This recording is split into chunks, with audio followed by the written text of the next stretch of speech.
Irmãos, aqui é o Ronaldo Costa, estamos aqui, nessa sequência de vídeos falando sobre a unidade. Já falamos sobre o orgulho como raiz da divisão, já falamos sobre o que é unidade para a Igreja Católica, já falamos sobre a vida no Espírito Santo e união dos cristãos, E hoje, a ação do Espírito Santo na unidade. Incendeie a minha alma, incendeie a minha alma, incendeie a minha alma. Santo Agostinho nos diz assim: sabeis, pois, que tendes o Espírito Santo, quando consentis que o vosso coração adira à unidade através de uma caridade sincera. Olha só, não é possível, irmão, nós queremos a unidade se sobre o nosso coração não vem a caridade, não vem o amor de Deus. Tanto que em Romanos 5,5 nós vamos ver assim o apóstolo nos dizendo: o amor de Deus foi derramado em nossos corações pelo Espírito Santo que nos foi dado. Olha só a relação que há entre o Espírito Santo, a caridade, que é o Espírito Santo, o amor de Deus derramado em nossos corações, e essa possibilidade de querermos a unidade. Assim nós podemos também compreender que quando não queremos a unidade, o próprio Santo Agostinho e a própria palavra de Deus fala que está faltando ao nosso coração a pessoa do Espírito Santo, Olha só, os teólogos contrastam a experiência de Pentecostes com a Torre de Babel. Isso não é novidade para muita gente. Muita gente sabe da história da Torre de Babel e sabe que a história de Pentecostes vai contrastando. Lá apontava para uma direção, a Pentecostes aponta para outra direção. Olha só, lá fala que os homens desejavam criar um caminho para junto de Deus e o resultado do caminho foi a confusão, foi a divisão e línguas diferentes. Essas línguas diferentes que foram criadas lá em Abel também remete também lá em Pentecostes, quando todos falavam a mesma língua. E era o Espírito Santo que consentia que falassem a mesma língua. Aí então vem a oração em línguas e esse carisma, que nós já temos vídeos aqui falando sobre esse carisma do dom das línguas, é só você dar uma conferida. Olha o que Raniero Cantalamessa diz: a unidade de Babel é uma unidade humana, planejada pelo homem e que tem como finalidade a glória do homem. Vamos confirmar isso lá vendo Gênesis capítulo 11, versículo 4. Vinde, construamos uma cidade, uma torre, cuja extremidades atinge os céus, e façamos para nós um nome, para não nos dispersarmos sobre a terra. Tá vendo? É um objetivo, é uma meta que mira, no final das contas, não a glória do Senhor, mas a glória do próprio homem.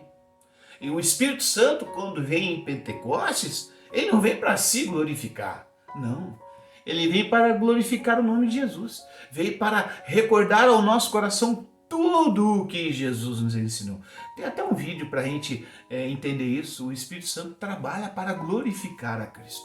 Olha então, o homem querendo a glória para si mesmo, e assim vai tentando convencer os outros a juntos empreender alguma coisa, que no final das contas, não, nós vamos colher até o nome de Deus para nós.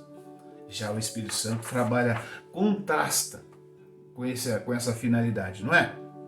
Aqui o homem, com seu orgulho, busca ser o centro da unidade, como se fosse capaz disso. Nós não somos capazes da unidade, irmão. De repente, eu chego para você e falo: vamos fazer um negócio junto? Não, porque tem que ser assim, assim, assado. No final, eu estou querendo satisfazer alguma coisa lá do meu interior.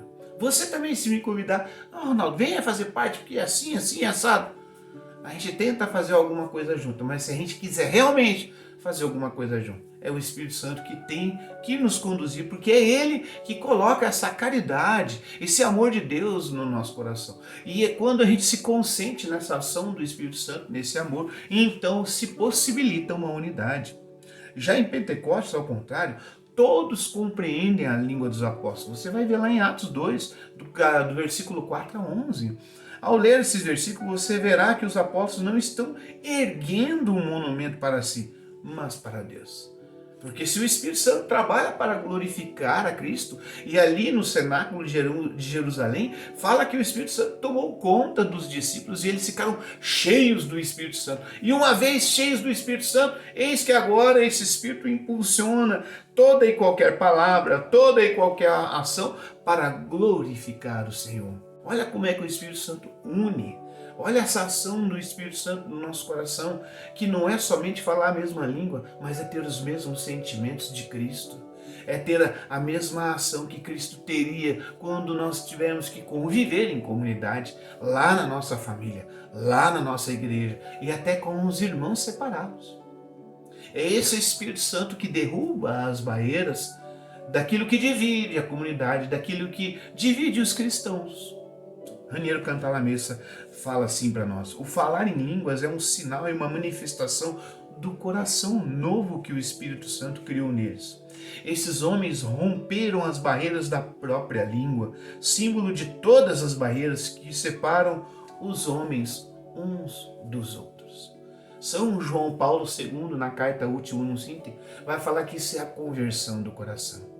E é isso que nós temos falado aqui ao longo dessa semana, essa poderosa ação do Espírito Santo que converte os corações, que revela a Cristo, que abre os nossos olhos para ver o mistério que é a pessoa de Jesus Cristo, que derrama em nós a fé, os dons, os carismas, mas também cria em nós um anseio pela unidade. Anseio esse que é para cumprir a ordem do Senhor, o desígnio do Pai, que todos nós sejamos reunidos num só corpo. E aquilo que pode dividir é o Espírito Santo que coloca, que derruba essas barreiras. No livro O Século do Espírito Santo, é o livro que um padrezinho indicou, comprei por causa dele.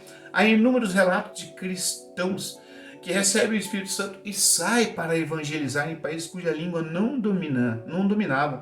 E isso não impede a evangelização, que se torna fecunda, mudando a vida das pessoas. É incrível, meu irmão. Tá? Você tem que ter fé no sobrenatural. Mas ali há relato de pessoas que, por exemplo, eu nunca fui para a Finlândia.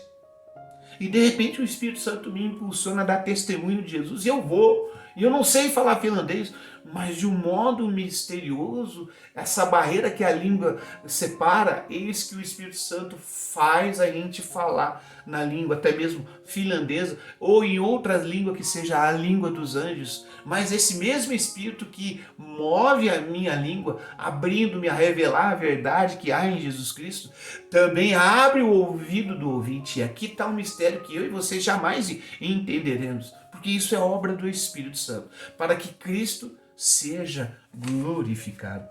Sobre as oposições entre Babel e Pentecostes, Santo Agostinho ainda nos reforça. Por culpa dos homens soberbos foram divididas as línguas. Graças aos humildes apóstolos, as línguas são reunificadas. E isso também pode se suceder hoje. Nós podemos ser cristãos soberbos. Eu não concordo. Não, tinha que ser assim, tinha que ser assado, tinha que ser assim. Você pode pensar com essa soberba, achando que através do seu modo de pensar a unidade seria feita. Mas não é da maneira que eu ou qualquer ser humano faz. A unidade é algo sobrenatural que vem sobre nosso coração.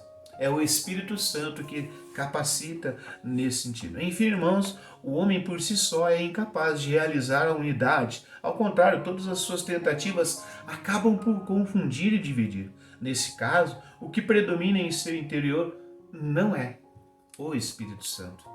E como vimos, somente o Espírito Santo é a fonte da unidade, pois derrama em nossos corações a caridade, que é a capacidade de amar sobrenaturalmente.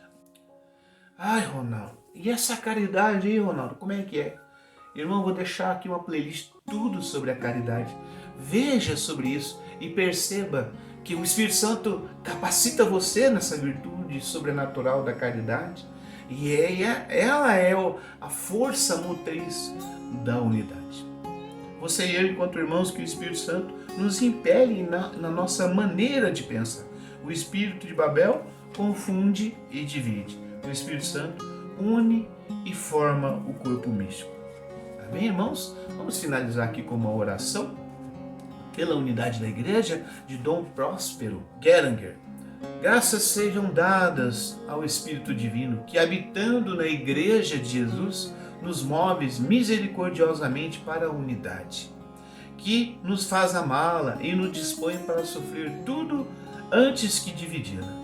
Fortifica em nós e não permitas que nenhum mais leve indício de desobediência jamais a altere. Tu és a alma da Igreja, governa-nos como membros sempre dóceis às tuas inspirações, pois estamos certos de que não poderemos chegar a Jesus, que te enviou, se não pertencemos à Igreja, sua esposa e nossa mãe, a esta Igreja que ele resgatou com o seu sangue e que confiou a ti para formá-la e regê-la. Amém. Em nome do Pai, do Filho e do Espírito Santo. Amém. Até a próxima, irmão.